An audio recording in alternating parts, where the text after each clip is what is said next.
घटना उस समय की है जब भारत में अंग्रेजों का शासन था। एक बार उदासी संप्रदाय के महान संत स्वामी रमेश चंद्र जी की बिहार की यात्रा पर थे। मार्ग में उन्होंने एक अंग्रेज को सन्यासियों के वस्त्र में देखा। एक अंग्रेज व्यक्ति को सन्यासियों के वस्त्र धारण किए हुए देखकर उन्हें बहुत आश्चर्य हुआ। उन्होंने उस अंग्रेज के पास जाकर उससे पूछा, श्रीमान, आपने यह सन्यासियों का वेश क्यों धारण किया है? ऐसा पूछते ही उस अंग्रेज की आंखों में आंसू आ गए। स्वामी जी ने उससे पूछा, क्या बात है, रोते क्यों हो? तब वह अंग्रेज बोला, मेरा बहुत सारा समय यूं ही व्यर्थ हो गया। मेरा जन्म भारत में नहीं हुआ, इसका मुझे बहुत अफसोस है। आगे उस अंग्रेज ने बताया, उसके जीवन में जो यह परिवर्तन आया है वह उस भगवान के एक विशेष भगवान की कृपा है। स्वामी रमेश चंद्र जी ने उससे पूछा, क्या आप बता सकते हैं कि आपके जीवन में ऐसी कौन सी घटना घटित हुई जिसके कारण आपके जीवन में परिवर्तन हो गया? तब उस अंग्रेज ने बताया कि मैं एक इंजीनियर था। मुझे इंग्लैंड से बिहार में एक बांध बनाने के लिए भेजा गया था। उस बांध को बनाने की पूरी जिम्मेदारी मेरे ऊपर थी। मैंने यहाँ पर आकर उस बांध को बनाने का काम शुरू कर दिया।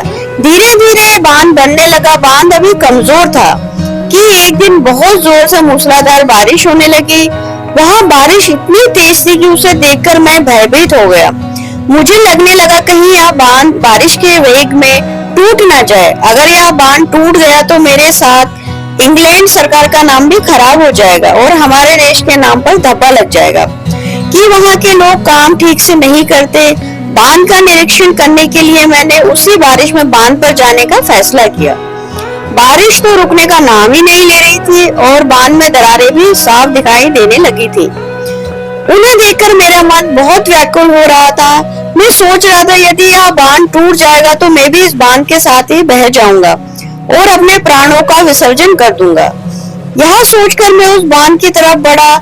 मार्ग में मैंने कुछ मजदूरों को एक छोटे से छप्पर में बैठे हुए वे सभी भगवान की एक छोटी सी मूर्ति के पास बैठकर बहुत ही मस्ती में भजन गा रहे थे। मैं उनके पास गया, उनसे पूछने लगा, आप लोग क्या कर रहे हो? उन मजदूरों ने बताया कि यह हमारे भगवान श्री कृष्ण हैं और राधा जी हैं। हम इनसे प्रार्थना करते हैं और यह हमारी प्रार्थना सुनकर हमारे सभी दुखों को दूर कर देते हैं। मैंने उन मजदूरों से पूछा, क्या ये मेरा भी दुख दूर कर सकते हैं? मजदूर बोले, यह सभी का दुख दूर करते हैं, यह हम सबके पालनहार हैं। इनका तो काम ही है सभी के दुख को दूर करना। आप हाथ जोड़कर इनसे प्रार्थना कीजिए, या आपकी भी पुकार अवश्य सुनेंगे। तब मैंने कहा, मुझे तो प्रार्थना करना नहीं आती, इसलिए आप सब लोग मेरी तरफ से इनसे प्रार्थना कीजिए। यह बांध टूटे नहीं। अगर इस बांध में इस वजह से यह बांध टूट गया तो मैं जी नहीं पाऊंगा। वे मजदूर बोले, हम भी प्रार्थना करते हैं और आप भी प्रार्थना कीजिए। इसके बाद मैं आंखें बंद करके भगवान श्री कृष्ण श्री राधा जी से प्रार्थना करने लगा। थोड़ी देर बाद जब सत्संग पूरा हुआ तब उन मजदूरों ने मुझसे कहा, आप बिल्कुल चिंता मत कीजिए, भगवान सब भला करेंगे। मजदूरों की बातें सुनकर मुझे कुछ तसल्ली मिली, लेकिन कुछ देर बाद मैंने देखा कि शाम होने लगी थी और अब तो बारिश पहले से भी ज्यादा तेज हो गई थी। ऐसी भीषण बारिश देखकर मेरा मन बैठ गया। इस बार मैंने पक्का निश्चय कर लिया कि अब यदि बांध टूटने ही वाला है तो मैं इस बांध के साथ बह जाऊंगा और इस बांध के साथ मेरा भी अंत हो जाएगा। यह सोचकर मैं उस घनघोर बारिश में उस बांध के ऊपर चढ़ गया और बांध के बीच में जाकर खड़ा हो गया।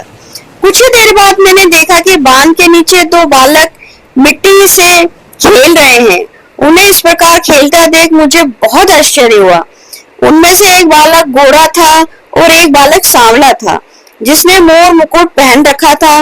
मैंने उन दोनों बालकों को जोर से चिल्लाकर कहा, यहाँ से चले जाओ, बांध के पीछे पानी बढ़ रहा है, यह बांध टूटने वाला है, तुम दोनों पानी में बह जाओगे।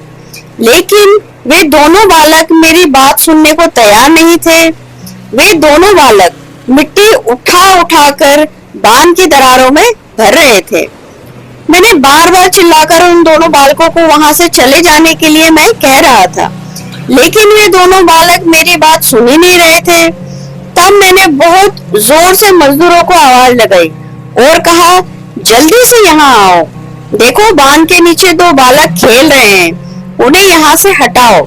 मेरी बात सुनकर सभी मजदूर दौड़ते हुए मेरे पास आए। जब उन्होंने बांध के नीचे देखा तो उन्हें वहाँ कोई भी दिखाई नहीं दिया। मजदूर बोले, साहब वहाँ बांध के नीचे तो कोई भी नहीं है, आप किसे हटाने के लिए कह रहे हैं? मैंने उनसे कहा, क्या तुम्हें वहाँ नीचे दो बालक मिट्टी से खेलते हुए दिखाई नहीं दे रहे? मजदूर बोले, नहीं साहब, हमें तो वहाँ पर कोई भी नहीं दिखाई दे रहा। मजदूरों को समझते देर नहीं लगी। वे बोले, साहब लगता है भगवान ने आपकी प्रार्थना सुन ली है। वे दोनों बालक और कोई नहीं, भगवान श्री कृष्ण और बलराम जी है। यदि वे इस बांध के दरारों में मिट्टी भर रहे हैं तो निश्चिंत हो जाइए, अब इस बांध को कुछ नहीं होगा। भगवान श्री कृष्ण ने आपकी प्रार्थना सुन ली है, तभी तो आपको उनके दर्शन हो रहे हैं और हमें वहाँ दिखाई नहीं दे रहे। वे आपकी प्रार्थना सुनकर आपकी रक्षा करने आए हैं। मुझे उन मजदूरों की बातों पर बिल्कुल भी विश्वास नहीं हो रहा था। कुछ देर बाद मैंने देखा कि जहाँ वे दोनों बालक खेल रहे थे वहाँ पर अचानक एक बहुत तेज प्रकाश हुआ और वे दोनों बालक कहाँ गायब हो गए मुझे पता नहीं चला। यह चमत्कार देख मैं बेहोश हो गया। मैं बेहोश होते ही सभी मजदूर मुझे उठाकर मेरे बंगले पर ले आए। जब मुझे होश आया तब तक सुबह हो चुकी थी। सुबह मुझे मालूम हुआ कि पूरी रात बहुत ही तेज मूसलाधार बारिश हो रही थी और ऐसी भीषण बारिश में भी वह अधपका बांध जस का तस खड़ा था, उसे कुछ नहीं हुआ। ऐसी भीषण बारिश में उस अधपके बांध का टिके रहना असंभव था। यह भगवान की कृपा ही थी जिससे उस बांध को कुछ नहीं हुआ।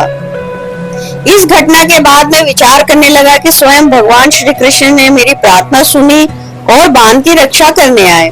इसके बाद मेरा सांसारिक जीवन से मोह भंग हो गया और मैंने सब कुछ छोड़कर भगवान श्री कृष्ण की भक्ति करने का निश्चय कर लिया। उसी दिन मैंने अपनी सरकारी नौकरी से इस्तीफा दे दिया और अपना सारा जीवन श्री कृष्ण को समर्पित करने का निश्चय ले लिया। उस दिन के बाद मैं सब जगह भगवान श्री कृष्ण की खोज में करता रहता हूँ और मैं एक बार फिर से भगवान श्री कृष्ण की वही मोहक छवि देखना चाहता हूँ। इसलिए मैं हर समय उन्हीं का भजन करता रहता हूँ।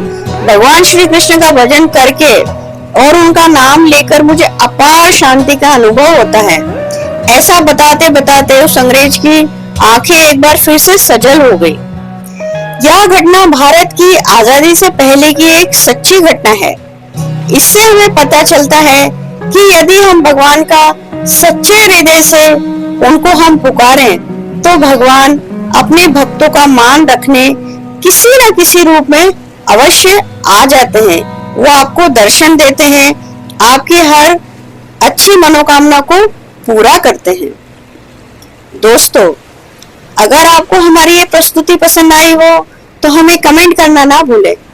लाइक करें, शेयर करें और हमारे चैनल को सब्सक्राइब करें। अब मैं आपको मिलूंगी अगले वीडियो में एक और नई कहानी के साथ। तब तक के लिए धन्यवाद।